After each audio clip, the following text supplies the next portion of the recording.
Gracias, Tomás, por de nuevo aceptar estar con nosotros. La última vez que estuvimos conversando, hubieron varios GCI que se quedaron con cuello, así que tuvimos que pedirte el favor de que volviera a conversar con nosotros. Creemos que la contingencia ameritaba poder apurar esta conversación. Antes de presentarte y de leer tu currículum, algunas cosas técnicas. Las preguntas las vamos a hacer por el chat del Zoom, porque si las hacemos personalmente cada uno tenemos menos tiempo. Esto dura exactamente 1 hora por reloj. Es parte de las leyes de los conversatorios del G100. Contarles rapidito que el G100 es una corporación sin fines de lucro, pro emprendimiento. Somos un grupo de empresarios con más experiencia o emprendedores con más experiencia que apoyamos con consejo, con capital y con contactos a emprendedores más chiquititos o más jóvenes. Y dentro de eso hemos creado estos conversatorios o encuentros que los hacemos una vez, antes lo hacíamos una vez al mes, ahora lo estamos haciendo una vez a la semana con gente de interés, no solamente para nosotros, sino que también para amigos de miembros del G100 que puedan estar interesados en conversaciones con contenido. Dicho eso, me voy entonces a presentar a Tomás Pérez Acle. Tomás es doctor, PhD, biólogo de la Universidad de Concepción y recibió un doctorado en biotecnología de la Universidad Andrés Bello. En 2007 su investigación se centra en la biología computacional y la aplicación de matemáticas avanzadas. Carmen Luz, acércate un poco más al micrófono que no se está escuchando bien, porfa. ¿Ya? Física y química, el desarrollo de los modelos computacionales para estudiar fenómenos biológicos relacionados con la estructura y dinámica molecular, la comunicación y codificación neuronal de redes biológicas y los sistemas sociales. Ha publicado cerca de 50 artículos ISI, 4 solicitudes de patentes, 3 capítulos de libros y ha capacitado a 11 estudiantes de posgrado y 10 estudiantes de pregrado. Sirve como director asociado de varias revistas científicas ISI, ha dirigido más de 20 proyectos de investigación financiados por agencias nacionales e internacionales. En 2005 fue nominado por el Departamento de Estados Unidos para participar representando a Chile en los diálogos globales sobre ciencias y tecnologías emergentes. Me estoy saltando algunas cosas, Tomás, porque tenía el tremendo currículum. Debido a su reconocimiento nacional e internacional desde el 2018, el doctor Pérez Acle ha sido nominado como miembro regular del Consejo de Ciencia, Tecnología e Innovación Chile-Estados Unidos, encabezado por la Embajada de los Estados Unidos en Chile. Entre 2011 y 2014, el doctor Pérez Acle se desempeñó como director ejecutivo del Laboratorio Nacional de Computación de Alto Rendimiento, Centro de Modelamiento Matemático, Universidad de Chile. Es actualmente profesor e investigador principal del Instituto Milenio, Centro Interdisciplinario de Neurociencia de Valparaíso, Universidad de Valparaíso, y profesor titular y director del Laboratorio de Biología Computacional Fundación Ciencia y Vida, institución de la cual además es subdirector. Por último, Tomás Pérez Acle, por medio de las instituciones en las que participa, ha desarrollado líneas de investigación relacionadas con el modelamiento de sistemas sociales computacionales, y dentro de esa línea estudia el cambio de comportamiento de las personas, cuyos hallazgos son utilizados contra la dispersión de enfermedades infecciosas. Hace un tiempo ya lo viene haciendo a nivel internacional con el virus del ébola. Pérez Acle participa de la submesa de datos COVID-19, que está al alero de la mesa social COVID-19. En dicha instancia, disponibilizan de la mejor manera posible la información proveniente de distintas fuentes. Tomás, te dejo la palabra, y solamente como pie forzado, quiero dar los números de día: 4.500 muertes, 246.963 contagios. Adelante, señor. Desmutealo, Berni. Ahí sí, ahí me pueden escuchar, ¿cierto? Bueno, muchas gracias por invitarme nuevamente a participar de esta interesante reunión con todos ustedes. Estaré muy feliz de responder sus preguntas al cabo de la presentación. Les agradezco mucho a los organizadores y, bueno, estamos viendo situaciones duras que duda cabe al respecto, y la idea es tratar de, a partir de estos minutos, contarles algo de lo que hemos venido haciendo nosotros desde marzo en apoyo al Ministerio de Ciencia, entregándole proyecciones, pero también quizás discutir algo sobre lo que podemos esperar hacia el futuro, que quizás me parece incluso más interesante que contar lo que ha pasado. Voy a compartir pantalla, pero no puedo. no puedo compartir pantalla y no voy a poder usar mi iPad para hacer dibujitos, parece. Bernie, ¿y podí habilitarle para compartir pantalla? Sí, ahí está, ahí puedo, pero seguramente no voy a poder usar, Ahí está permitido. pero no creo que me deje, no puedo usar el iPad para hacer dibujos. A ver, vamos a ver si puedo. Se está Ah, no, sí, compartiendo tu sí puedo. pantalla. Se está Sí, compartiendo. sí puedo dibujar. Bien. Bueno, ok. Bueno, yo les decía, y la última vez que ustedes me invitaron a contarles esta historia, que nosotros venimos trabajando al alero del Ministerio de Ciencia desde mediados de marzo, donde nuestra misión, como uno de los centros nacionales de excelencia en investigación, que habíamos 4 apoyando al Ministerio de Ciencia hasta que el Instituto Milenio Fundamento de los Datos decidió retirarse ahí a principios de abril, siempre fue nuestra misión entregarle proyecciones, ojalá lo más acertadas posibles sobre el impacto de la pandemia al Ministerio de Ciencia, con tal de que el ministro Cub pudiera entregar estas proyecciones a las autoridades, particularmente el Ministerio de Salud e incluso a la presidencia para tomar decisiones. ¿Okay?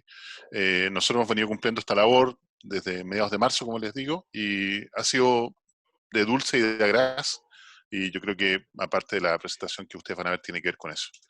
Quería partir por mostrarles lo que pasa hoy día en Chile. El último reporte que sacamos, estos son reportes periódicos que nosotros sacamos al alero del reporte de epidemiología. Este es el último reporte que sacamos el día 19, el día 19 de abril.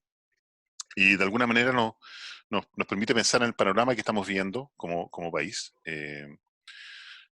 Aquí ustedes ven tablas, en realidad no me interesa que ustedes vean el número en detalle, sino más bien el panorama general. Por cierto que rojo es malo, ¿cierto? Es la típica convención que usamos. Amarillo, bueno, es más o menos en realidad nomás. Y verde podría ser una buena situación. Y a vuelo de pájaro, aquí tienen la gran mayoría del país, me faltó Aysén, me faltó Magallanes, ¿no? Porque no me cabían en la diapositiva, no porque sean menos importantes, ¿no? Y como ustedes pueden ver acá, aquí están todas las comunas, la gran mayoría de las comunas del país y la situación es bastante mala. ¿Qué es lo que vemos acá? Vemos lo que llamamos la prevalencia. La prevalencia es el número de infectados por cada 10.000 habitantes de la comuna. Y para que tengan una idea, cuando la prevalencia es mayor a 5, 5 personas infectadas por más de 10.000 habitantes, 5 por cada 10.000, la OMS recomienda tomar medidas extremas, urgentes. Y como ustedes pueden ver acá tenemos valores terribles que van desde el 64 en el peor de los casos de La Granja hasta San Pedro y Vitacura, que está pegado ahí abajo, del orden de casi 8.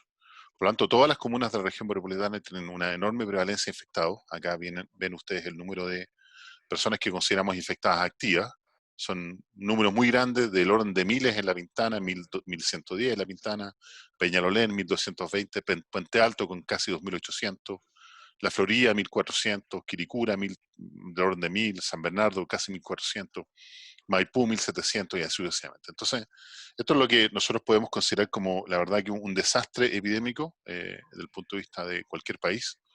Ustedes seguramente habrán visto por ahí las estadísticas que la región metropolitana es la 4ª región más infectada del mundo, hablando de las grandes metrópolis, después de Sao Paulo, después de Nueva York, después de, en su minuto, Roma en Italia o Milán en Italia. Entonces, es una situación bastante complicada la que estamos viviendo, con una enorme cantidad de personas infectadas activas hoy día en la región metropolitana. Y estos números que ustedes ven acá, tenemos que multiplicarlos por 3 o incluso por 4, como ustedes van a ver más adelante. ¿Y esto por qué? Porque en general nosotros estamos siendo capaces de capturar, desde el punto de vista estadístico, a no más del 15% de las personas que nosotros que están infectadas. Porque este 15% son las personas que tienen síntomas más graves, los que en general van a ir a hacerse exámenes.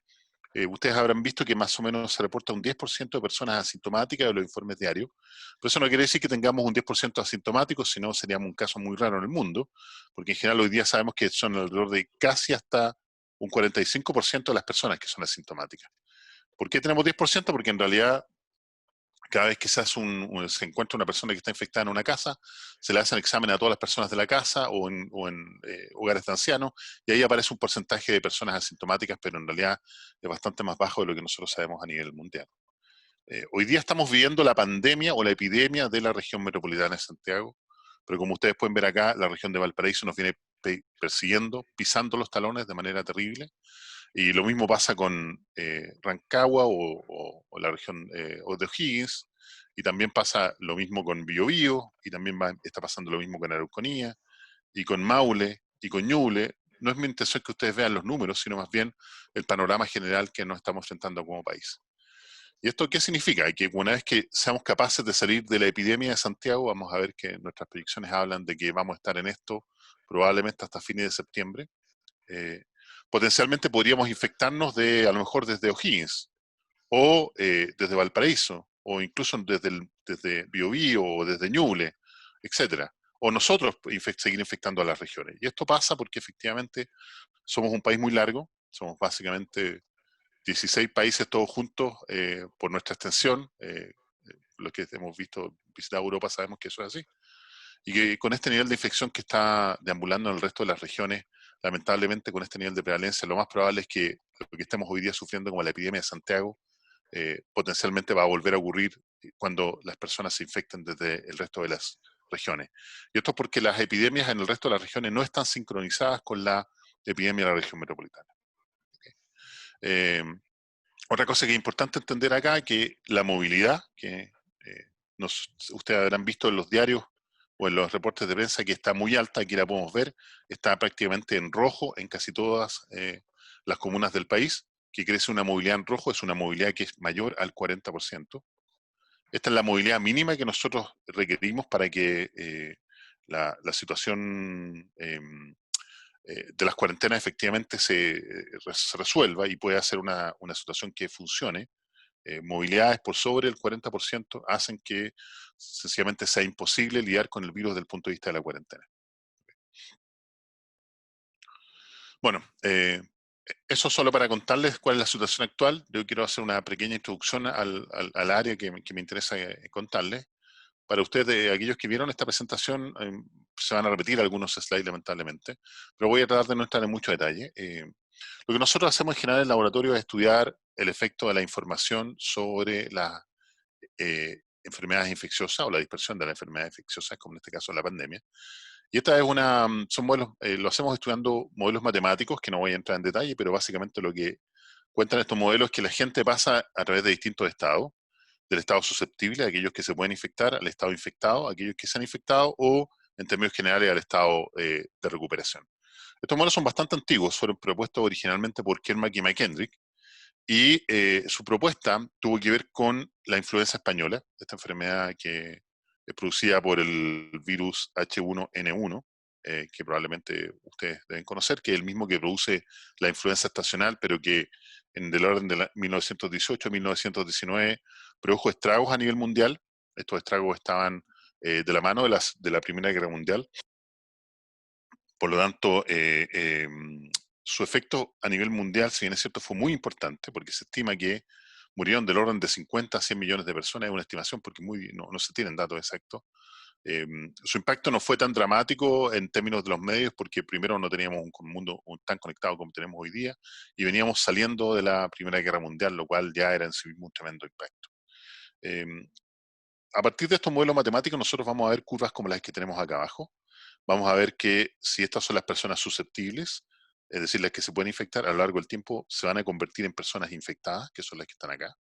Y después van a empezar a aparecer las personas recuperadas. En el contexto de estos modelos originales, una persona recuperada o una persona muerta era lo mismo, porque este es el modelo original.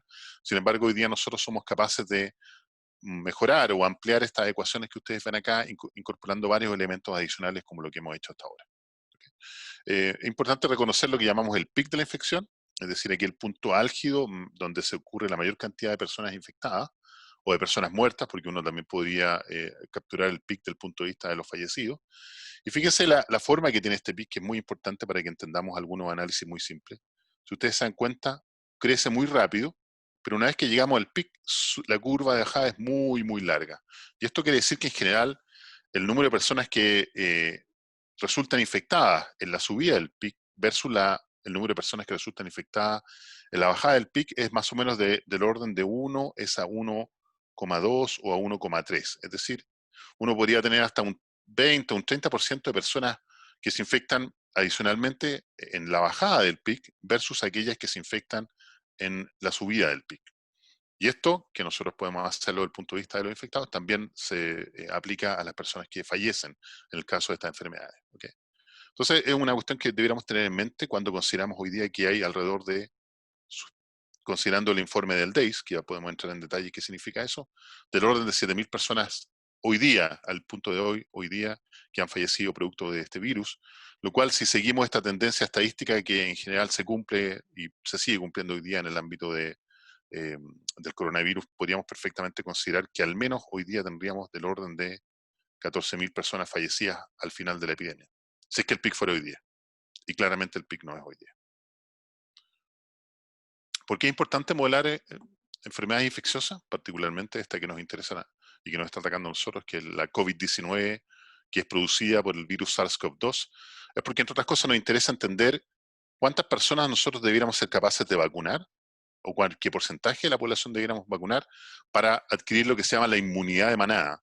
Ustedes habrán visto por ahí también de la acepción de inmunidad de rebaño, depende de la escuela. Manada también se aplica a los mamíferos, así que probablemente, por lo menos a mí me gusta más ese nombre, ¿no?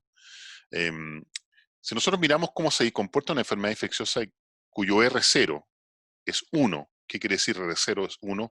Es decir, a cuántas personas cada persona que está infectada va a infectar a lo largo de su vida infecciosa en la epidemia. En este caso, quiere decir que si el R0 es 1, cada persona infectada infecta a una persona, y esta persona infectada infecta a una, y así sucesivamente. Cuando el R0 es 1, basta sentarse a esperar, porque en algún minuto, por una cuestión de probabilidad, se va a cortar el contagio, y la enfermedad que es endémica, quiere decir que va a desaparecer por sí sola. En el caso, por ejemplo, de SARS, que es un pariente del SARS-CoV-2, que es un virus también de tipo coronavirus, que también proviene de los murciélagos y que ha atacado varias veces Asia, particularmente Hong Kong, Corea, etc. Tenemos un R0 del orden de 0,7. Y es por eso que este virus que atacó fuertemente esta región de Asia 2 veces, en el orden de 2004 y 2009, no emergió desde estos lugares al resto del mundo porque el R0 es muy bajo. Pero para aquellas enfermedades que tienen un R0 mayor, por ejemplo, un R0 de 3, lo que significa es que cada persona infectada va a infectar a otras, en promedio, 3 personas a lo largo del tiempo, y así sucesivamente cada una de esas va a infectar a otras 3 y a otras 3 y a otras 3. Y obtenemos lo que vemos como este crecimiento exponencial. En este caso, podemos ver R0 del orden de 7 o el R0 de 17, en el caso de la viruela y el sarampión. ¿Y por qué es tan importante obtener este número? Porque a partir de este número nosotros podemos obtener el porcentaje de personas que necesitamos vacunar para lograr lo que se llama la inmunidad de manada. En el caso del ébola, cuyo R0 es 1,7, nosotros deberíamos vacunar del orden del 41% para obtener la inmunidad de manada. En el caso de la viruela, cuyo R0 es del orden de 7, debiéramos vacunar cerca del 85%, y en el caso del sarampión, del orden del 94%. Nosotros sabemos hasta el minuto que en el SARS-CoV-2 no tenemos claridad de la inmunidad que se puede producir una vez que se adquirió el virus. Les puedo contar un experimento que se hizo con monos rhesus, son unos monos que se utilizan habitualmente con fines de experimentación. Se les infectó con el virus, se midió su carga viral, el número de virus que tenían, era muy alta. Los monos no mueren producto de la infección con este virus. Y después del tiempo que los monos se recuperaron, se midió anticuerpos contra este virus, los monos desarrollaron efectivamente anticuerpos contra este virus, y cuando se les desafió nuevamente con el mismo virus, la carga viral bajó de manera sistemática, muy importantemente. Eso quiere decir más o menos como un 60%. Eso quiere decir que efectivamente los anticuerpos de estos monos los protegieron contra el virus SARS-CoV-2. Cuando se desafiaron nuevamente estos mismos monos, después de alrededor de un mes y medio del primer desafío, la carga viral contra el mismo SARS-CoV-2 fue muchísimo más alta, fue del orden del 60%, es decir, se redujo solo un 40%. Eso inmediatamente nos podría pensar a nosotros de que si bien hay respuesta inmune, esa respuesta inmune puede ser temporal. Otro elemento importante a entender es que el virus ha mutado desde que salió de Wuhan, en China. El virus que llegó a Madrid o a España o a Italia no es el mismo que después llegó a Estados Unidos, ni el mismo que nosotros tenemos hoy día en Chile. Y estas mutaciones son las que hacen que los anticuerpos dejen de ser funcionales. Por lo tanto, la única forma de conseguir inmunidad de manada para este virus hasta el minuto es con una vacuna. ¿Okay? ¿Qué es lo que hemos hecho desde marzo en adelante? Nosotros tenemos una plataforma computacional que nos permite proyectar el impacto de la epidemia de COVID-19, que es la enfermedad que produce este virus, pero de una manera georreferenciada. ¿Qué significa eso? Que nosotros tenemos en nuestro modelo cada una de las comunas de, en este caso, la región metropolitana. En realidad esto es el Gran Santiago, no es la región metropolitana en sí misma. ¿Y por qué estamos usando la región metropolitana? Porque, y lo vamos a ver durante toda la presentación, la calidad de lo que nosotros podamos hacer depende de los datos. En la medida que tengamos mejores datos, vamos a tener mejor calidad y por lo tanto el dato es tremendamente preciso para obtener una buena predicción. Y eso es parte de los problemas que hemos tenido, incluso trabajando en codo a codo con el Ministerio de Ciencia. Los datos no están fluyendo de la manera que lo necesitamos para que los modelos podamos generarlos con la mayor certeza estadística. Pero sí tenemos datos, algunos datos son relevantes los que tenemos y principalmente los tenemos para la región metropolitana. Entonces, lo que hacemos es a partir de la situación inicial, nosotros somos capaces de proyectar lo que le pasa a la región metropolitana en el tiempo y donde vamos a poner mucho énfasis es en el uso de en la carga que se da contra el sistema sanitario. ¿Okay? ¿Qué es lo que conocemos de esta enfermedad? No voy a entrar mucho en detalle porque ustedes ya vieron esta presentación muchos y muchas hace un tiempo atrás, pero en términos generales vamos a hablar que del 100% de la población que podemos detectar como infectada, y eso es muy importante, porque hay un gran porcentaje de la población que no vamos a poder detectar. Estimaciones de otros colegas asumen que hoy día del orden de 3 por hasta 5 por de la población real es la que está infectada comparada con la población que somos capaces de detectar. O sea, si hoy día tenemos 250.000 infectados totales a lo largo de la pandemia, aproximando, eso es cierto, ¿no? En realidad el número total de personas infectadas que han pasado o que han pasado por el estado infectado podrían llegar a ser hasta 5 veces esta condición. ¿Okay? De este porcentaje vamos a reconocer que del orden del 30, hoy día incluso las últimas publicaciones hablan de hasta el 45% de las personas no tiene síntomas y son contagiosos hasta por 14 días. Y después, como ven acá ustedes, en general no sabemos si hay respuesta inmune.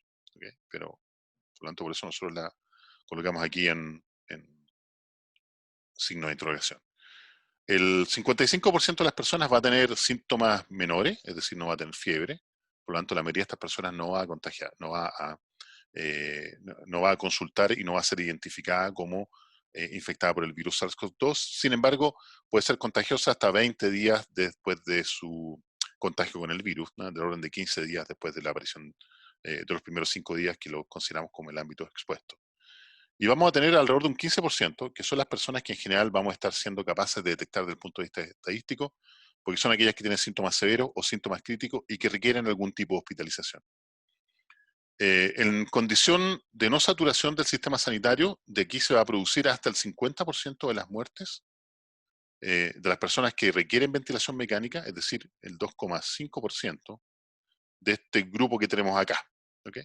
Y por eso en general vamos a ver que los países que lo están haciendo bien están los países que han sido capaces de lidiar apropiadamente con este virus, es decir, que han sido capaces de controlar el virus, como Nueva Zelanda, como Corea del Sur, como Israel, Islandia y pocos más, están en letalidades del orden del 2,5%.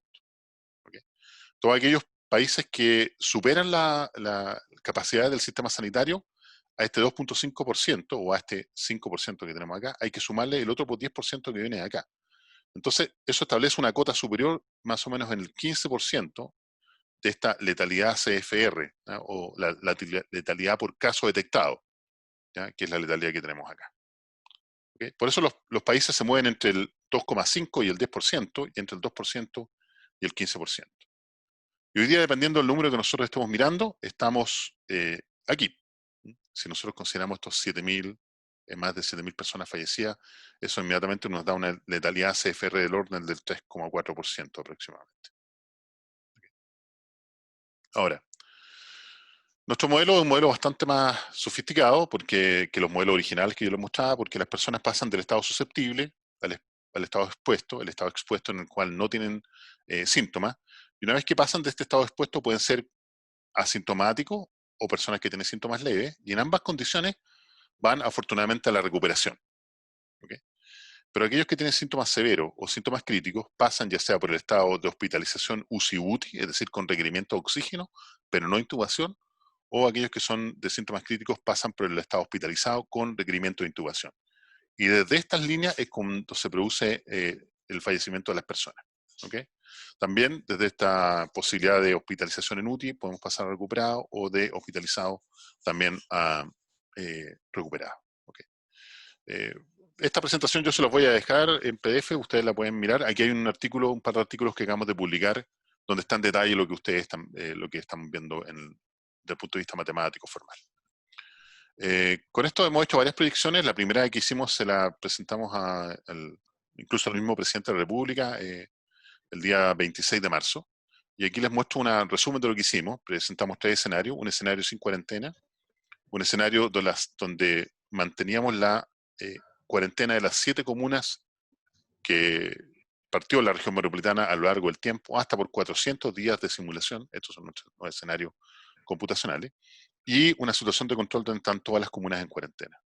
Como ustedes pueden ver acá, en situación sin cuarentena, el pic llegaba el 20 de abril, perdón, el 20 de junio, alrededor de 1 millón de personas infectadas, que este número suena bastante acuerdo considerando lo que les conté recientemente, este 2 por o 5 por. Al final de los 400 días de simulación todavía teníamos 34 infectados y la saturación del sistema sanitario venía entre el 22 de abril y el 1 de mayo. ¿Ok? Saturación del sistema sanitario que medimos por UCI o por total de camas disponibles. En la condición de que la cuarentena de 7 comunas que se definió el 26 de marzo se mantenía hasta los 400 días de simulación, el pic llegaba el 19 de agosto, del orden de 600.000 personas infectadas al pic, que 40% menos del caso anterior. Teníamos del orden de 2.400 personas infectadas al día 400, lo cual inmediatamente nos dice que la cuarentena, si es cierto una tremenda herramienta, no soluciona el problema por sí sola. Basta ver el caso de Argentina, que tienen hoy día del orden de 20 y tantos mil, 30.000 infectados y ya más de 1.000 personas fallecidas, a pesar de que están en una cuarentena prácticamente desde el día en que cumplieron su infectado número 100. Y la saturación del sistema sanitario venía entre el 19 de mayo y el 11 de junio. ¿Okay? Entonces, mayo-junio. Ahora, si lo comparamos con la condición de cuarentena total, donde entraban todas las comunas en cuarentena el 26 de marzo y se mantenía la cuarentena hasta los 400 días, el pic se retrasaba muchísimo, llegaba el 1 de octubre, más o menos 400.000 personas infectadas al pico, un 60% menos que la condición sin cuarentena, con 1.500 personas aproximadamente infectadas todavía al final de la simulación, y nuevamente la saturación del sistema sanitario venía entre el 3 de junio y el 24 de junio. Y eso nos llevó a decir, a entregar nuestro informe que era inevitable que la saturación del sistema sanitario llegase entre mayo y junio de este año. ¿Okay? Por cierto que no le cayó muy bien eso a las autoridades, nosotros se lo dijimos con toda la fuerza a nuestros modelos, y lo que hicimos entonces fue tratar de alguna manera de llevar esto al público, decir, oye, hay que prepararse para la peor de los escenarios, desde el punto de vista de las personas que manejan crisis, hay que siempre considerar el peor modelo, y de alguna manera nosotros pensamos que era el peor modelo.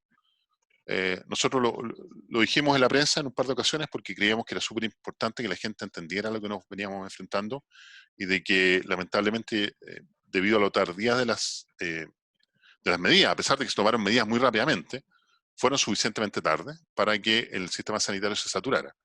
Y más que vanagloriarnos de lo bien que lo hicimos, sino también preguntarnos de qué manera no fuimos capaces también nosotros de convencer a las autoridades. Y nosotros ya en ese minuto veníamos hablando de un pico en julio. ¿Okay? Una cosa importante es que a mediados de abril las autoridades de gobierno, entusiasmados por estos reportes que yo les señalo acá abajo, que son uno presentado por Neil Ferguson en marzo, en el 16 de marzo, y otro por Uri Alon alrededor del 4 de abril, hablan de las cuarentenas dinámicas. Entonces nosotros nos pidieron evaluar las cuarentenas dinámicas, si era una alternativa coherente o mejor que la cuarentena total, y aquí les muestro nuestro ensayo, nuestro análisis. Aquí no quiere decir que esto sea 1 o 1000, sino que lo que decimos es que la situación sin cuarentena es nuestra situación de comparación, contra esto nos vamos a comparar, y vamos a comparar la situación de cuarentena total, una cuarentena dinámica de 7 días, una de 14 días y otra de 30. ¿Qué significa una cuarentena dinámica? Una cuarentena que tiene esta forma, en la cual uno pasa de un 80% de movilidad aproximadamente a un 20% de movilidad basal. Esta situación dura 14, dura 7, 14 o 30 días y se mantiene nuevamente por otros 7, 14 o 30 días en una movilidad del 80% y después baja nuevamente y así sucesivamente. ¿Okay? Esa es la situación de cuarentena dinámica que nosotros modelamos. ¿Okay? ¿Qué es lo que nos dice esto? Que la cuarentena dinámica de 7 días aplicada de esta manera, introduciendo una movilidad remanente del 20%, básicamente es la misma, produce el mismo efecto que la cuarentena total, con la diferencia que tenemos la mitad de los días en cuarentena, la mitad de los días no. La cuarentena dinámica de 14 días resulta ser mucho más interesante, porque en 14 días desplazamos el pic hacia el futuro, descomponemos el pic en múltiples pics pequeñitos que están separados por 14 días, y como ustedes ven, 14 días es un número muy relevante en la dinámica de la enfermedad, tiene que ver con la cantidad de personas, de tiempo que una persona se mantiene contagiosa, con la cantidad de tiempo en promedio que una persona pasa en UTI conectada a ventilador mecánico, etcétera, un número muy relevante. Entonces, nosotros consideramos que este era el óptimo, y lo pasamos a este estudio acá, y aquí lo que vamos a hacer es controlar el comportamiento de la población, que es lo que nosotros venimos estudiando en el laboratorio hace rato, y lo que decimos es, bueno, supongamos que el 20% de la población acepta las medidas de control, o que el 80% de la población acepta las medidas de control. Y en el caso del 20% de la población, vemos que se reduce el impacto de la... esto se mide en número de infectados activos de manera dramática, pero cuando somos capaces de que el 80% de la población adopte las medidas de confinamiento y de control, pasamos a una situación bastante buena, que es la situación que tenemos acá. Entonces nosotros dijimos, sí, efectivamente la cuarentena dinámica es una solución, siempre y cuando se apliquen de manera sincronizada o simultánea a todas las comunas, a regiones geográficas, y dejando una movilidad remanente del 20%. ¿Okay? Entonces las autoridades nos dijeron, bueno, vamos a ver otra alternativa, que es la cuarentena selectiva, que es la que les presento acá. Entonces nosotros volvimos a nuestros modelos y ahora comparamos la situación de cuarentena total con la situación de cuarentena selectiva o de alta prevalencia, como la definimos acá, contra la cuarentena dinámica de 14 días, que era el óptimo. Y como podemos ver, contra la situación de alta prevalencia, la cuarentena dinámica de 14 días resulta ser muchísimo mejor. Y nuevamente, nosotros concluimos lo mismo. La mejor opción es la cuarentena dinámica, siempre y cuando se aplique de manera sincronizada a todas las comunas, y si solo si deje una movilidad remanente del 20%. Lamentablemente la situación no fue esta. Nosotros vemos que hay muchas razones por las cuales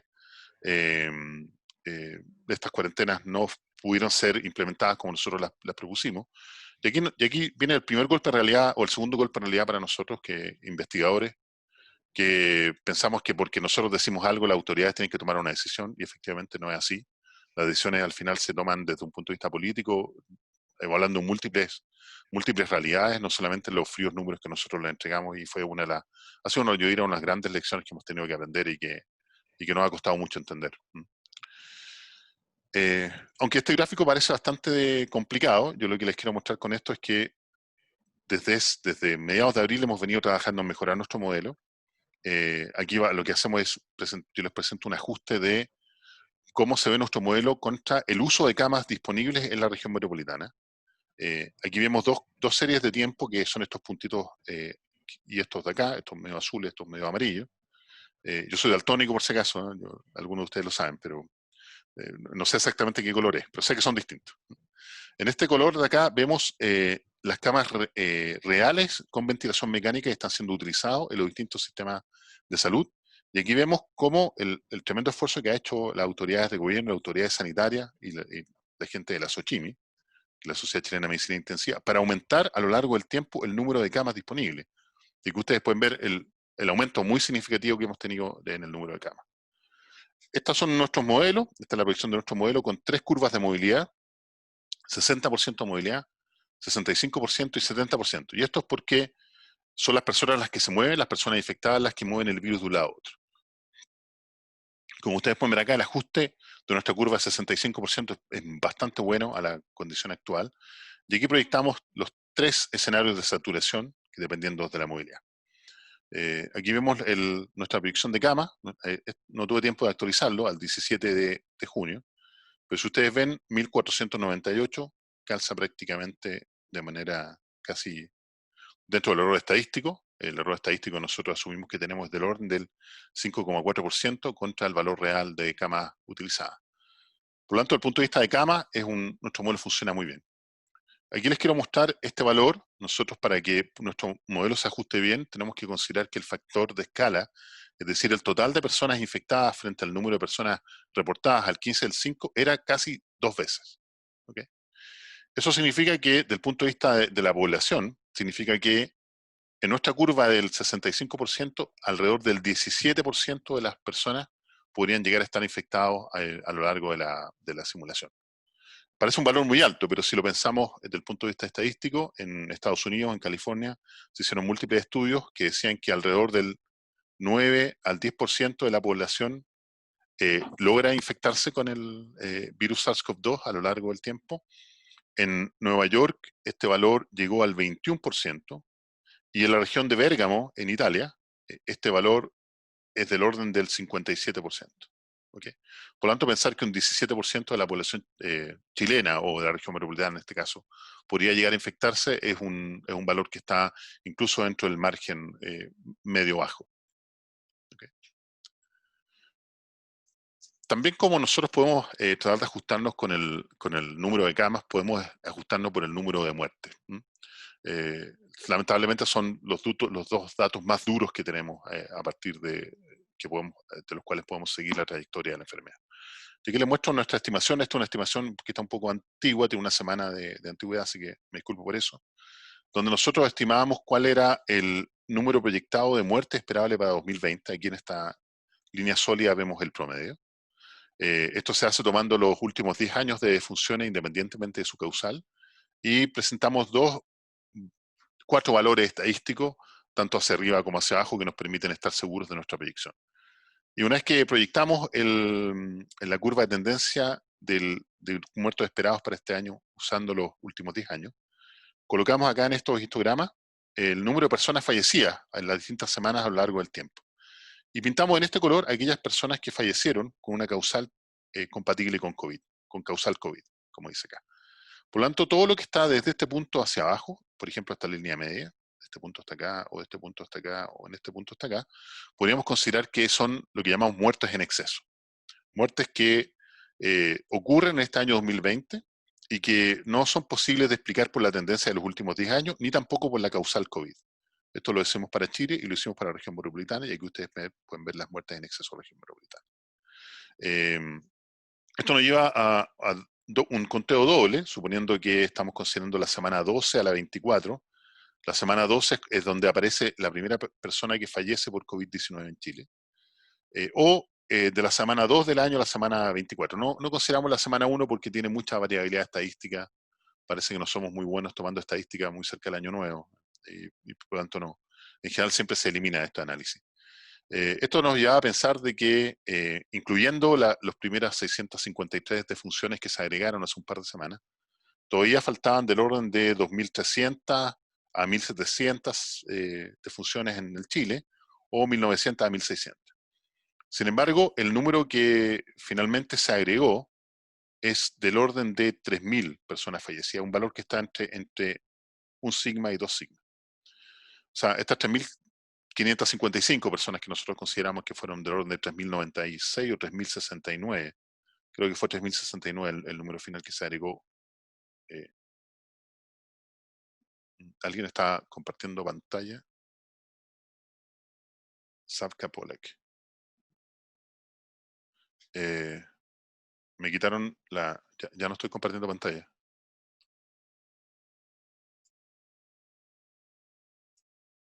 No sé si me escuchan. ¿Me escuchan? ¿Sí?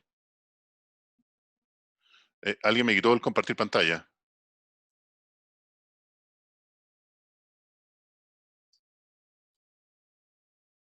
Ya, alguien se equivocó en el botón que apretó. Bueno. Entonces estamos hablando del orden de 3.000 personas, que 3.096 o 3.069, no recuerdo exactamente el valor que se agregaron. ¿Por qué es importante esto? Bueno, porque finalmente son personas que fallecen, ¿no? Es importante entender lo que hace el DAIS. Para aquellos de ustedes, como nosotros estamos en la mesa de datos, podemos entender bien lo que hace el DAIS. El DAIS es el Departamento de Estadística e Información en Salud, y cuyo rol en una epidemia es ser el ente verificador de los datos. Ese es el rol que le compete al DAIS. Por lo tanto, no es de extrañar que el DAIS vaya por detrás del conteo diario, haciendo las correcciones que hemos visto durante este tiempo. Y es más, eso habla de que la labor del DAIS está muy bien hecha, porque lo que está haciendo es revisando los datos en medio de una pandemia. Probablemente todos ustedes entienden lo difícil que es obtener datos, y lo que hace el DAIS es ir por detrás del Ministerio de Salud corrigiendo los datos. Ese es su rol, y un rol que, enhorabuena, está siendo realizado de una manera correcta al día de hoy, incluso aunque nos duela reconocer que tenemos hoy día más de 7.000 personas muertas.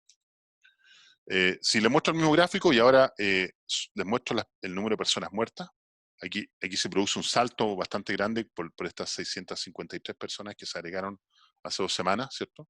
Pero aún así nuestro nivel de error es bastante bajo contra la curva del 65%. ¿Por qué es importante esto? Porque hay que pensar qué es lo que nos viene ahora. Aquí les muestro las mismas curvas que originalmente presentamos nosotros al presidente el 26 de marzo. Esta es la curva sin cuarentena. Esta es la curva con cuarentena de las 7 comunas mantenidas a lo largo del tiempo. Y esta es la curva de cuarentena total. ¿Okay? Afortunadamente no estamos en esa condición. No se mantuvo la cuarentena de las 7 comunas a lo largo del tiempo, lo cual tampoco tiene sentido quizás pensar en una cuarentena de 400 días, ¿no? Ni tampoco se aplicó la cuarentena total. Por lo tanto, si nosotros hacemos un análisis de la situación en la cual nos vamos enfrentados, y lo hacemos ajustando el error, producto de los datos reales, no sé si lo alcanzan a ver, pero ahí está el error, nosotros vamos inevitablemente y casi inexorablemente derecho a esta situación del 25/7, aproximadamente. ¿Qué significa eso? Que nosotros estaremos esperando el pic de la infección alrededor de la tercera, quizás la cuarta semana de julio. A lo mejor uno podría tener un rango entre la segunda y la cuarta semana de julio para la llegada del pic. ¿Okay? Suponiendo que eso es cierto, entonces nosotros vamos a ir a mirar ahora los infectados activos. Aquí vemos la cantidad de infectados activos en 3 condiciones. En la condición de movilidad del 70%, del 65% y del 60%. Y esto es bastante terrible, porque independientemente de la movilidad que tengamos, el pic llega más o menos en la misma fecha. Ustedes pueden ver acá que son prácticamente el mismo día, hay una diferencia de día. ¿Okay? Y lo otro que inmediatamente vemos es que vamos a estar probablemente con alta probabilidad hasta finales de septiembre, incluso principios de octubre, lidiando contra este virus debido a la enorme infección que tenemos hoy día. Y si lo pensamos en términos de letalidad, es cierto que la letalidad CFR es muy discutida, porque como lo que hacemos es contar el número de personas que mueren y lo dividimos por el número total de infectados. En la medida que nuestro número de infectados sea mucho más alto, la letalidad CFR baja. Pero aún así es un indicador que hoy día se utiliza a nivel internacional y tenemos que mirarlo. Eso significa que en una movilidad del 60% vamos a letalidades del orden del 7% aproximadamente.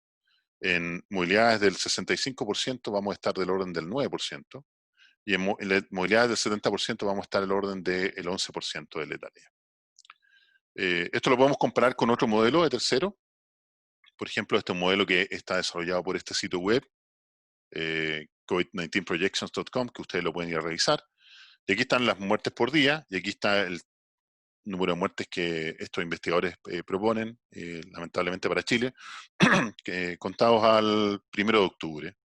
Y ustedes son del orden de 22.000, y si ustedes ven afinar el ojo, probablemente van a encontrar que el pic está más o menos en la misma fecha que lo estamos proponiendo nosotros, en la tercera y la cuarta semana de julio. ¿Okay?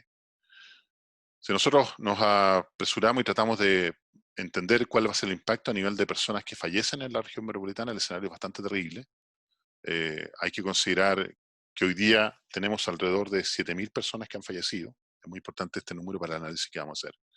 Y estamos pensando en general que si la movilidad se mantiene el orden del 60%, vamos a estar del orden de 24.000, 25.000 personas fallecidas. Si la movilidad es del orden del 65%, vamos a estar cerca de los 60.000. Y si lamentablemente la movilidad no somos capaces de bajarla de verdad, vamos a estar en el orden de los casi 90.000 fallecidos. Son situaciones bastante terribles, pero pensemos un poco en este número, 7.000 personas. Yo les conté y les mostré gráficos donde nosotros veíamos que un pic tenía esta forma, pero tenía una larga cola. ¿Okay? En general, la cantidad de personas que se acumula, tanto como infectados como fallecidos, es más o menos 1,3 veces, y puede ser incluso 1,5 veces, en el lado que está acá versus el lado que está aquí. Entonces, si pensamos en esto, y esto es una cuestión estadística y que está en todos los libros de epidemiología, y que hoy día ya tenemos 7.000 fallecidos, eso quiere decir que al final de la epidemia, cuando llegue, afortunadamente, vamos a tener ya por lo menos 14.000 personas fallecidas. Por lo tanto, de estas 14.000 a estas 22.000 aproximadamente que nosotros estamos proyectando, la verdad es que lamentablemente tenemos muy poco margen.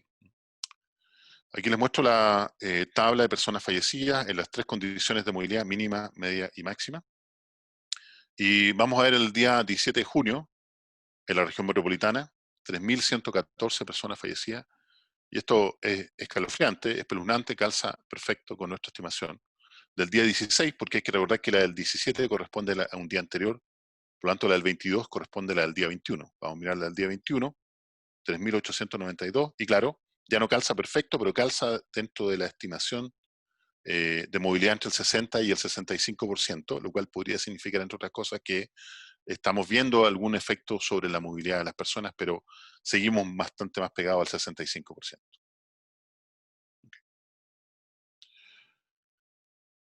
Bueno, ¿qué es lo que vamos a hacer ahora? Nosotros hemos hablado en distintos medios de cómo podemos tratar de evitar la situación terrible a la cual nos vamos enfrentados. Es bastante difícil, depende mucho de la movilidad. Hay que pensar que hoy día son 2,4 millones de personas las que hoy día están circulando aproximadamente en la región metropolitana. Voy a usar un número grueso que ustedes me van a perdonar, seguramente ustedes lo tienen más fresco este número, del orden de 150.000 empresas que están funcionando. Para mí es difícil explicarle a mis colegas que trabajan en enfermedades infecciosas, particularmente a Jonathan Duchoff, que debe ser uno de los mejores epidemiólogos matemáticos del mundo, que trabaja en el Ebola Response Team. ¿Cómo puede ser posible que en Chile el McDonald's sea considerado una empresa de alta necesidad de tal manera de que se mantiene funcionando? Lo cual esconde una realidad terrible, entre otras cosas, de las personas que tengan que salir a trabajar para ganarse el pan, ¿no? Diariamente. Pero a pesar de eso, hay algunas cosas que todavía podríamos tratar de hacer. Lo primero es establecer cordones sanitarios alrededor de las comunas menos infectadas para protegerlas. Tenemos que de alguna manera avanzar hacia el test rápido. El test rápido es un test que trata de encontrar anticuerpos. ¿Okay? Es cierto que un gran porcentaje de la población todavía no va a tener anticuerpos, pero aún así, si asumimos que hay un 30% de error en estos tests, es preferible pagar el 70% de certeza que estar completamente a ciegas como la condición actual que depende de la fiebre, porque nosotros sabemos que más o menos el 85% de las personas infectadas no tiene fiebre. Entonces la fiebre claramente no es un indicador. Es muy importante avanzar rápido hacia las cuarentenas, no podemos seguir perdiendo el tiempo, se ha perdido muchísimo tiempo en incorporar nuevas comunas a las cuarentenas. Hay que cerrar el comercio en esencial y yo lo digo directamente. Más temprano que tarde vamos a tener que cerrar todo. Cuando las personas estén muriendo, hoy día están muriendo lamentablemente de a cientos, de 200, 300 personas diarias en promedio en la última semana. Cuando estén muriendo de 500 o de a 1.000 personas diarias, el pánico que vamos a tener como país va a ser tan grande que inevitablemente vamos a tener que entrar en el total lockdown que entró España, que entró Italia, que entró UK, ¿no? O sea, estamos hablando de países del primer mundo, ¿no? No estamos hablando de una nación pobre de África, ¿no? Es muy importante entender eso. Tenemos que ser capaces de bajar la movilidad. Ojalá al 20%. Italia, Milán, Roma, Londres, Madrid, bajaron la movilidad del 20% en el peor de sus momentos. Hacia allá es donde deberíamos dirigirnos. Pero como les he dicho anteriormente, la cuarentena no es una bala mágica que uno la va a aplicar y se va a desaparecer el virus, sino que es un momento en que tenemos que aplicar lo más rápidamente posible para iniciar otras medidas. Y hemos propuesto un censo sanitario. ¿Qué es un censo sanitario? Es decir, un momento en el cual salimos activamente, proactivamente a la calle, la autoridad de salud, voluntarios, hay un montón de gente que se ha ofrecido incluso para participar de este censo sanitario, para tratar de identificar, ojalá, a todos o a la gran mayoría de las personas que están infectados mediante test rápidos o lo que se llama pool de PCR, que es hacer un montón de PCR de manera en un conjunto, no sé, unas 10 personas, depende del número de infectados, ¿no? Entre más infectados tenemos que reducir ese pool, pero por lo menos 10, 20 personas se podría hacer ese pool, y si sale una persona infectada de ese pool, volver a analizar a cada persona de manera individual.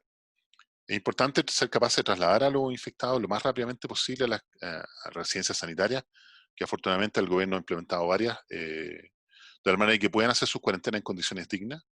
Pero es muy importante esto, y quizás uno debería partir por aquí, es cómo llevar ayuda a la alimenticia o farmacológica a la población para que efectivamente mantengan sus cuarentenas. Y es también importante iniciar una sanitización de los espacios públicos cerrados y del transporte público. No sirve nada tirar amonio cuaternario en las calles. Eso lamentablemente es botar plata y se ha botado muchísimo ya en este minuto.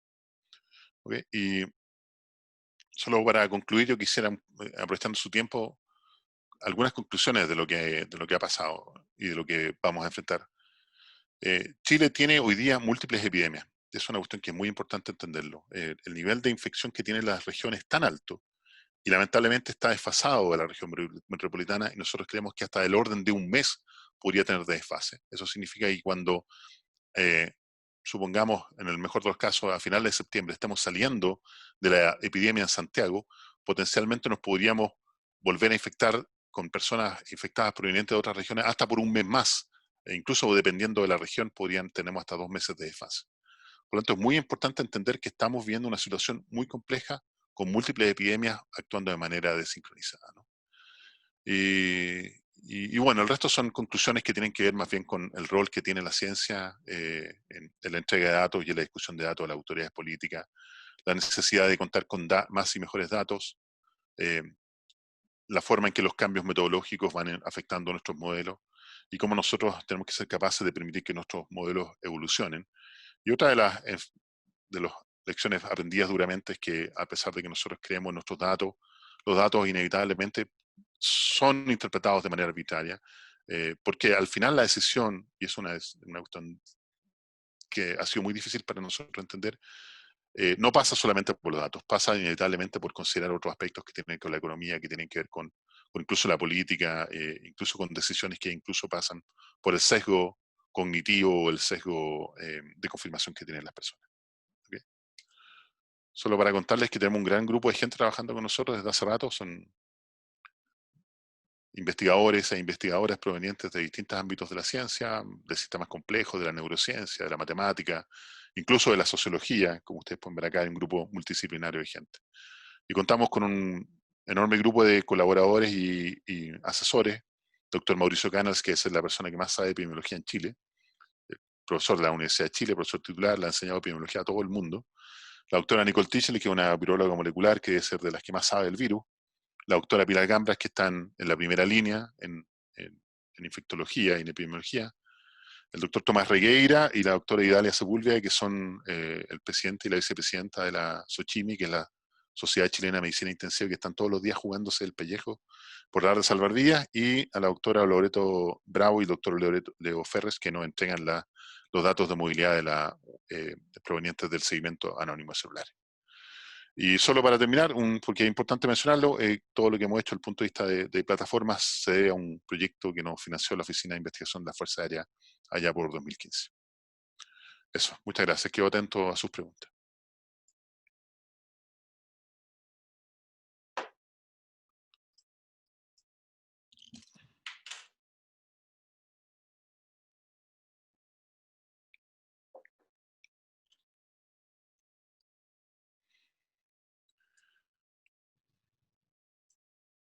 Tengo que pasarle el host a alguien.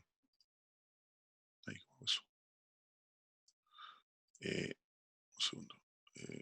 Uy, aquí le voy a pasar el host.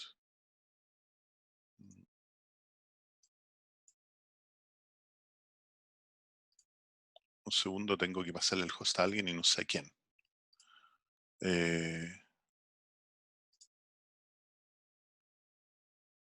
Uy, Chris.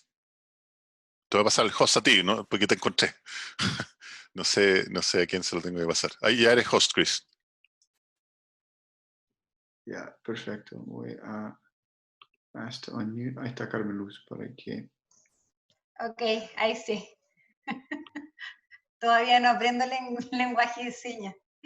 1.000.000 de gracias, Tomás. Tengo un par de preguntas acá. de algunas personas, pero quería preguntarte antes, de la última presentación que tú hiciste hace como un mes atrás, nos contaste que a nivel mundial el 30% de los infectados son asintomáticos, que el 55% de los infectados desarrolla síntomas leves, el 10% desarrolla síntomas severos y requieren hospitalización con oxígeno. Sin embargo, sobreviven y finalmente el 5% desarrolla síntomas críticos y requieren hospitalización con ventilación mecánica con un resultado de 50% que se recupera y 50% que muere. De este modo, asumiendo un sistema de salud operativo, la tasa de mortalidad debiera ser de 2,5%, la mitad del 5% de los infectados que terminan necesitando ventilación mecánica. ¿Esas estimaciones siguen vigentes o han variado? Cris, pásale el host, desmutealo. Desmuteate a Tomás. Sí, dame un segundito.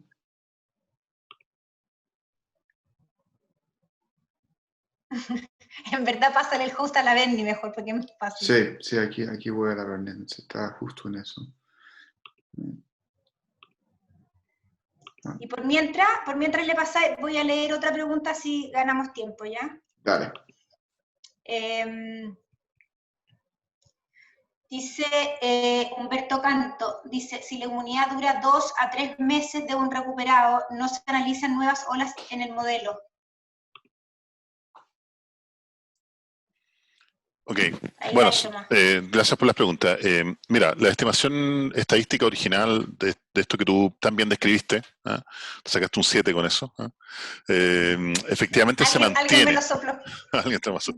Se mantiene más o menos, ¿ah? Porque ¿qué es lo que hemos aprendido últimamente? Hay un artículo que fue publicado en la revista Nature hace muy poco, donde se midió que el número de infectados asintomáticos podría llegar a ser hasta el 45%. Eso quiere decir que de este porcentaje del 55%, que hoy día tiene síntomas menores, incluso el porcentaje de personas que tienen síntomas menores podría llegar a ser aún más pequeño. ¿Okay? Es decir, podríamos estar del orden de un 15, un 20% o lo más, ¿no? Eso es uno de los grandes cambios que hemos aprendido a lo largo de estos meses que han ocurrido, ¿no? Hay un número muchísimo mayor de personas asintomáticas de lo que esperábamos, lo cual resulta ser muchísimo más difícil desde el punto de vista epidémico, porque solamente estamos considerando que podríamos acceder a este 15% de las personas que podemos detectar, pero eso significa que ese valor tenemos que multiplicar ya inmediatamente por 2 o por 3 para el total de personas infectadas que tenemos. Y sabemos que el driving force de esta epidemia, particularmente esta, son las personas asintomáticas, porque una persona asintomática no sabe que está infectada y va a vivir su vida normalmente, va a hacer su vida, va a salir, qué sé yo, ¿no? Y en esa condición de asintomático entonces tiene mayor probabilidad de infectar al resto. Es una cuestión que es muy importante. Respecto a la segunda pregunta, efectivamente, hoy día los estudios más acabados son los que se han hecho con estos monorresus, porque también ha habido muy poco tiempo. Hay que considerar que estamos en junio y en enero fue el brote de fines de diciembre, enero en China, ¿no? Entonces ha habido muy poco espacio para hacer experimentos.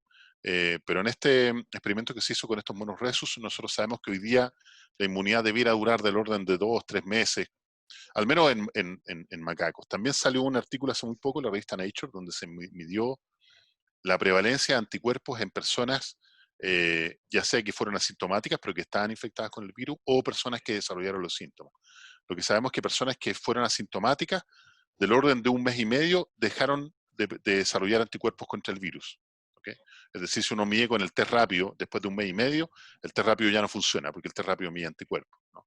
Aquellas personas que tuvieron síntomas más graves, la carga de anticuerpos dura muchísimo más y dura hasta 4 meses y medio, ¿no? Que es un poco lo que se ha medido, porque no hay más tiempo, ¿no?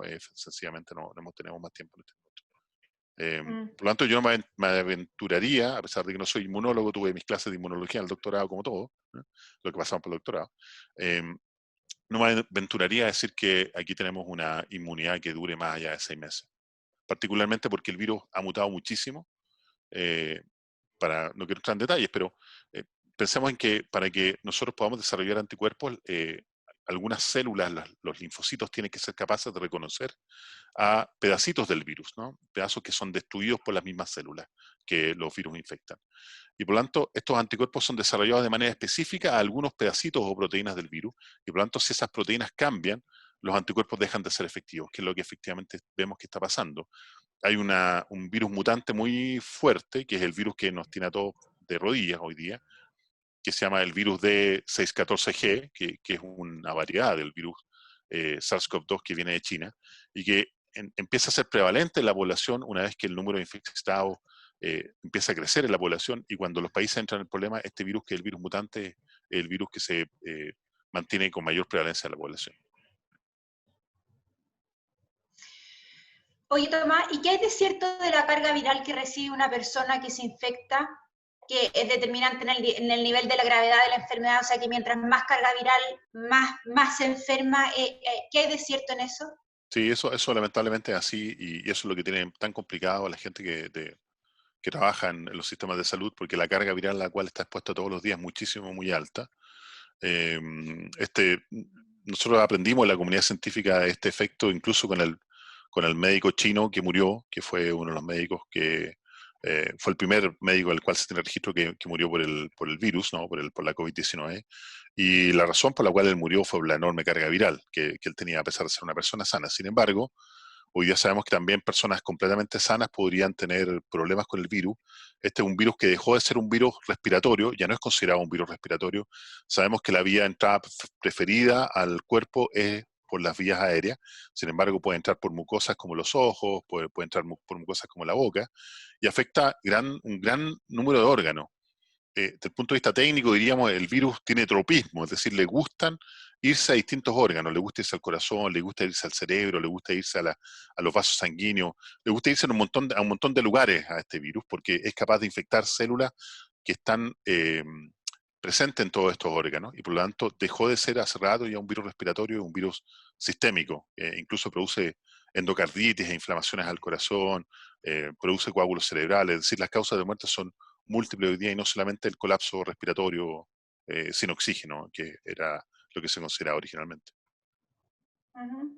Oye, Alfredo Cepeda pregunta acá, dice, el viernes pasado, en un muy buen webinar con los distintos grupos que están trabajando modelos y pronósticos, un grupo dijo que más que preguntar cuándo es el pic, esto se trata de saber qué hacer para alejarlo lo más posible. Por lo que tú has visto, ¿hace posible pensar que el futuro está realmente en construcción y permite mejorar estos pronósticos, o la suerte ya está tirada dado nuestro comportamiento y medidas de la autoridad? Sí, me imagino que se refiere al webinar de la Universidad de Chile. Ahí yo me tocó presentar también en la mañana, a mí también, ¿no? Segunda vez que presento ahí. Es una pregunta súper difícil de responder. Por lo menos nuestro modelo, lo que hizo nuestro modelo, claro que no es el único modelo. Alfredo, que participó ahí, vio que probablemente habíamos 14, 15 grupos modelando con distintas aproximaciones. Sin embargo, todos los que éramos capaces de explorar una fecha para la llegada del pic, todos relativamente como que coincidíamos, ¿no? Por ahí por mediados de julio, fines de julio, ¿no? Particularmente los modelos de agente. Yo tengo la sensación que hay poco que se puede hacer hoy día para tirar ese pic más allá de julio, tirarlo por más allá de julio, debido al gran número de infectados que tenemos y a la altísima movilidad remanente que tenemos hoy día. Sin embargo, eso no quita que tomemos todas las medidas posibles, porque al final un punto menos hoy día en esa curva significan miles de personas menos que van a morir. Por lo tanto, hay que hacer todo lo posible. Cualquier medida hoy día no va a ser suficiente, pero todas las medidas que podamos tomar, que estén nuestras medidas tomadas, tenemos que tomarlas para evitar la mayor cantidad de muertes posible. Ya, lamentablemente, es muy tarde para más de 14.000 compatriotas, ¿no? Porque inevitablemente van a morir al final de la pandemia.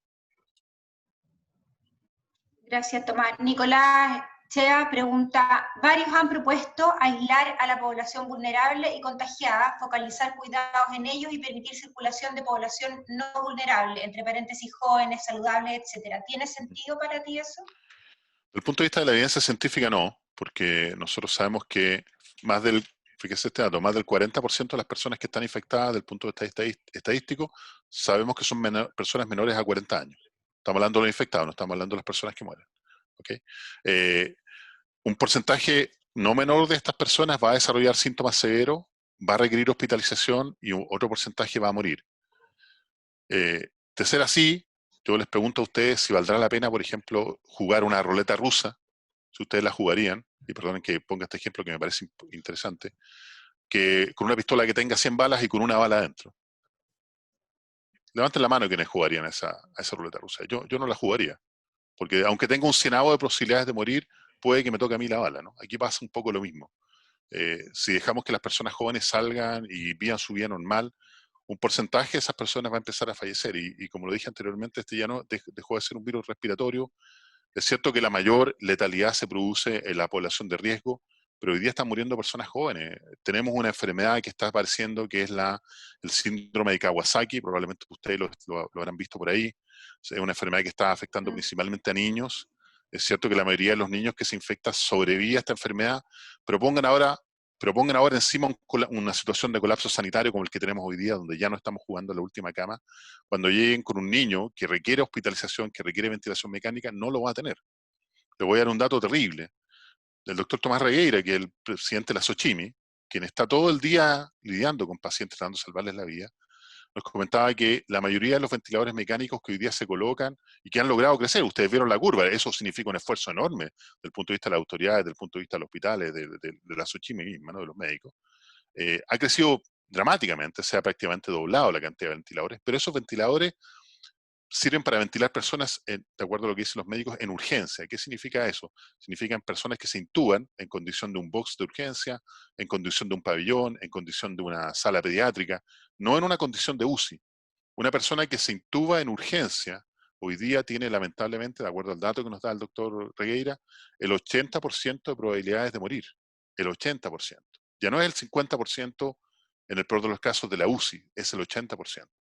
Por lo tanto, las personas que hoy día llegan al hospital y se tienen que intubar, se intuban en urgencia.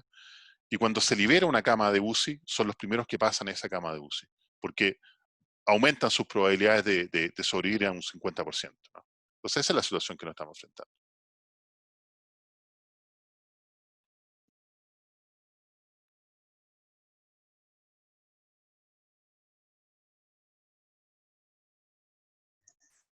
Está en mute, gracias. Fíjate, Yo tengo una pregunta que puede ser un poco polémica, pero yo soy periodista, no puedo dejar de preguntártela. Está bien. ¿Qué pasó que de repente aparecieron los expertos? Como que de repente nadie le preguntaba a los expertos, o los expertos estaban medios callados, y de repente de un minuto para otro aparecieron varios, tú apareciste mucho más en la palestra, nosotros conocíamos las cifras que nos estáis contando antes de que probablemente se dieran a conocer a nivel de prensa, y de repente como que hubo un destape. ¿Tiene algo que ver con la propuesta de espacio público? ¿Tiene que ver con el cambio del ministro? ¿Hay un ministro más dialogante? ¿Cómo veis tú el panorama en términos de la comunidad científica y su relación con el aparato político? Es una súper pregunta. Polémica, por cierto, pero creo que es importante discutirla. A nosotros, cuando nos invitaron a participar en este proyecto liderado por el Ministerio de Ciencia, ¿no? Eso hay que decirlo con toda su letra, siempre se nos dijo que era para que el presidente pudiera tomar una decisión, o que el ministro Mañalich considerara un informe como relevante o válido para la toma de decisiones, tenía que enterarse el ministro o el presidente primero y no por la prensa. Lo cual a mí me parece razonable, en una condición en la cual nos citan como asesores, expertos, lo que queramos, como queramos llamarlo. Es lógico que nuestra primera entrega de información sea hacia las autoridades. Pero como yo mismo les conté en esta presentación, sistemáticamente, al menos durante 2 o 3 veces que nosotros alertamos sobre situaciones, no fueron considerados. Y eso tiene que ver con el manejo de la catástrofe que han tenido las autoridades. Yo no soy experto en manejo de catástrofes, pero conozco un investigador, bien polémico por lo demás, que ustedes lo habrán oído, Gonzalo Bacigalupe, que es profesor de la Universidad de Massachusetts, que es el experto en catástrofes.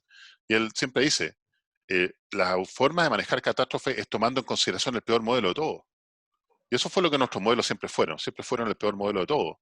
Yo les conté que hay 4 otros centros de investigación entregando modelos, pero siempre el ministro Kuf nos decía, oye, pero ¿cómo puede ser que el modelo de ustedes vaya en una dirección completamente distinta a la de los otros modelos? Los otros modelos son más benéficos, por así decirlo, menos catastróficos. En cambio, el modelo de ustedes siempre es súper catastrófico. Entonces, yo lo que siempre le pedí al ministro es que él presentara los modelos, todos los modelos con de la misma manera, y que por lo tanto las autoridades que están tomando las decisiones tomen las decisiones con la información a la mano. Y ahí es donde se aplica el sesgo de confirmación que les comentaba, porque en general nuestros modelos catastróficos nunca fueron considerados, perdón, siempre fueron considerados, pero a la hora de darle valor a esa evidencia frente a la toma de decisiones, ha tenido menor valor porque son los modelos catastróficos. Pero eso es lo que nos dicen los expertos en desastre. Hay que tomar en consideración el peor modelo, ¿no? Como dijo Nicolás Giuliani, que fue mayor de Nueva York en la época de las Torres Gemelas, hay que estar preparado para lo peor, pero esperar lo mejor. Aquí de alguna manera creemos que ha sido el contrario. ¿Qué ha pasado con la comunidad académica? Desde ese minuto hemos ido intercambiando interlocutores. La llegada del ministro París ha sido muy importante. Creo, y yo lo veo en la mesa de datos, es un ministro que está abierto a escuchar, que todavía siente que la situación está bajo control y que se está pudiendo manejar. Todavía miran nuestros modelos con rezago, con recelo, por arriba del hombro, como, oye, ¿cómo puede ser que vayamos en esta dirección tan terrible? Pero cuando somos capaces de ir de vuelta con los datos y decirle, mire, nuestras proyecciones se han ido lamentablemente cumpliendo, entonces hay que considerarlos como proyecciones válidas.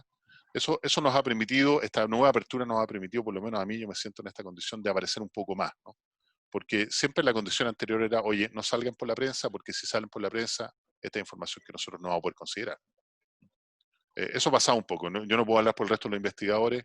También me parece que hay algo también de, y lo voy a decir con todas sus letras, de oportunismo, de tratar de figurar. Lamentablemente en ciencia pasa un poco eso. Los egos son muy grandes y por lo tanto hay un montón de gente que está tratando de aprovechar esta situación para de alguna manera ganar algo de palestra frente a los medios. Manuel Blanco pregunta, voy a hacer como 3 preguntas al hilo para poder ganar tiempo porque nos queda muy poquito tiempo, estamos medio pasados.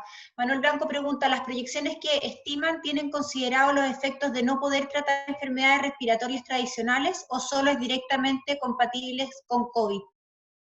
Después, Benjamín Calvo pregunta, dado que el virus muta, ¿cómo se elabora la vacuna? Me imagino que también ha mutado. Y Humberto Canto dice, cuando considerando el modelo se debiera bajar, considerando tus modelos, ¿cuándo se debieran más o menos bajar las restricciones? Ya. Voy a partir por la última, que me parece la más simple de responder. Suponiendo de que estuviéramos aislados y de que la región metropolitana fuera una especie de isla, nosotros pensaríamos que a fines de septiembre ya deberíamos estar siendo capaces de bajar las restricciones. Pero lamentablemente no es así. Yo les he dicho en esta presentación y lo he reiterado en distintos medios en los cuales yo he podido hablar, de que estamos viviendo la epidemia de Santiago y que inevitablemente, como están las epidemias en el resto de las regiones desincronizadas entre el orden de 1 a 2 meses, potencialmente cuando salgamos a fines de septiembre de la situación dramática en la cual nos encontramos, podríamos reinfectarnos con personas que vengan infectadas de otras regiones. Por lo tanto, es por eso tan importante de ser capaces de controlar de manera simultánea la epidemia en el resto de las regiones. Si no, inevitablemente vamos a estar dando vuelta con esto durante muchísimo tiempo, hasta que salga la vacuna, y una vacuna efectiva. Y eso me lleva a la segunda pregunta.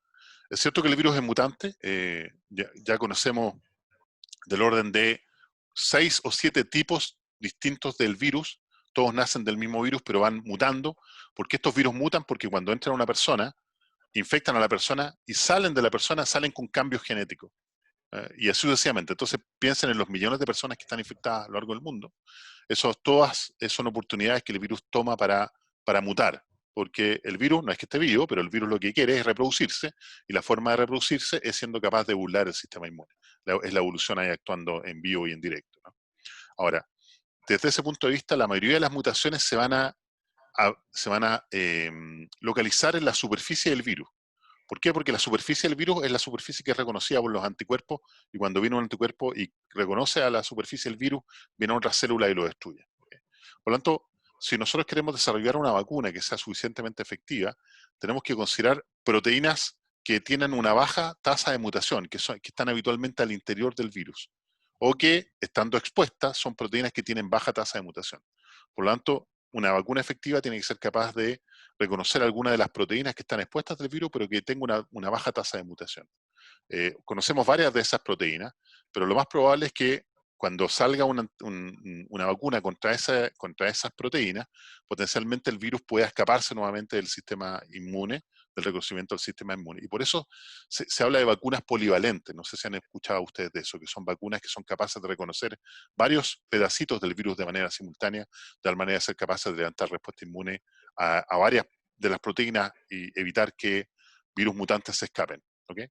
O también se habla de vacunas polivalentes cuando atacan a distintas cepas del mismo virus, pero es un poco lo mismo, son mutaciones. Y respecto del punto de vista de las proyecciones con la enfermedad respiratoria, eso lo hemos dicho un par de veces, es el elefante en la cocina, que de alguna manera nos tiene a todos muy preocupados, porque todos los años el sistema sanitario sufre mucho con las enfermedades respiratorias agudas, influenza, metaneumovirus, virus respiratorio sincicial. Es cierto que con los niños ya no están en colegio, el virus respiratorio sincicial debiera ser menos prevalente en la población, que la influenza debiera ser menos prevalente, pero nuevamente con estas tasas de movilidad, con estos 2,4 millones de personas moviéndose todos los días, inevitablemente nos vamos a infectar de influenza, metaneumovirus y otros virus. Y por lo tanto eso va a venir a meterle más presión al sistema sanitario. Y no lo tenemos incorporado en los modelos porque es un escenario aún peor del que ya les mostré, diciendo el que ya les mostré bastante catastrófico. Gracias, Tomás. Te juro que esta es la última pregunta que te hago. Sí, no hay problema. Entendiendo que el tráfico de personas entre Chile y Chile es infinitamente menor al que tiene Italia y Nueva York, y considerando que probablemente cuando en Italia se hablaba de 100 casos, la realidad debe haber sido de órdenes de magnitud superiores a eso, ¿es posible, a tu juicio, que los meses de marzo, abril y parte de mayo en Chile simplemente no sean comparables con los países de Europa y que por lo tanto el éxito que tuvimos inicialmente en Chile haya sido simplemente que la base inicial del virus acá fue muchísimo menor? Y que esa fue la verdadera razón de por qué no se elevaba nunca la curva. Sí, es una excelente pregunta. No escuché quién la hizo, pero es una excelente pregunta. Nosotros nos lo hemos preguntado mucho. Ah, ya. Es una tremenda pregunta. Nos lo hemos preguntado muchísimo. No tengo una respuesta clara. Lo más probable es que sea una combinación de factores. Primero, que efectivamente las medidas funcionan. Cualquier medida que uno tome funciona. Se tomaron ciertas medidas, se cerraron los colegios, se cerraron las universidades, se cerraron las fronteras, se aplicaron cuarentenas a ciertas comunas. Por lo tanto, todas estas medidas lo que hicieron fue ir retrasando el ascenso de la curva de infectados a lo largo del tiempo. Ahora, se demuestra con la historia que no fue suficiente las medidas que se aplicaron y por lo tanto la curva de infectados se disparó. Pero no tengo la respuesta exacta. Yo creo que hoy día es muy difícil aventurarse a tener esa respuesta. Pueden ser múltiples factores. Seguramente las medidas incidieron, seguramente también el número de infectados que estábamos siendo capaces de reconocer era muy importante. Y hacíamos muy pocos test al principio como país. Hoy día estamos haciendo muchísimos test, estamos dentro de los países que más test hace, pero con el nivel de infección que tenemos resultan insuficientes. El promedio de positividad está en el 30%. Para que realmente las medidas funcionen, ese promedio debería bajar al 5%, al 10% a lo más. Estamos en el 30%. O sea, realmente el número de infectados, la carga viral en la población es tan alta que incluso las medidas de trazabilidad hoy día son prácticamente inútiles. Súper. Muchas gracias, Tomás. Ya nos pasamos como 15 minutos en el encuentro. 1.000.000 de gracias a todos. Yo antes de terminar y agradecerte de nuevo la generosidad de mostrarnos de nuevo tu presentación y actualizar algunos números para nosotros. Solamente avisarles a todos que están invitados me está soplando aquí la Bernardita, para el próximo conversatorio, que es este jueves, pero es a las 13 horas. Es con Thor Björnsonborg, que es el dueño de WOM, es uno de los socios de Novator, que es el grupo controlador de WOM acá en Chile. Así que los dejo a todos invitados, ya se les va a mandar el link al Zoom. Eso, Tomás, 1.000.000 de gracias, 1.000.000 de gracias a todos. Ojalá nos volvamos a ver, pero con mejores noticias. No veo mucho para cuándo, sí. Pero... Muchas gracias a todos y cuídense mucho. Esperemos que nos veamos luego. Gracias, muchas gracias a ti. Gracias, Bernardita.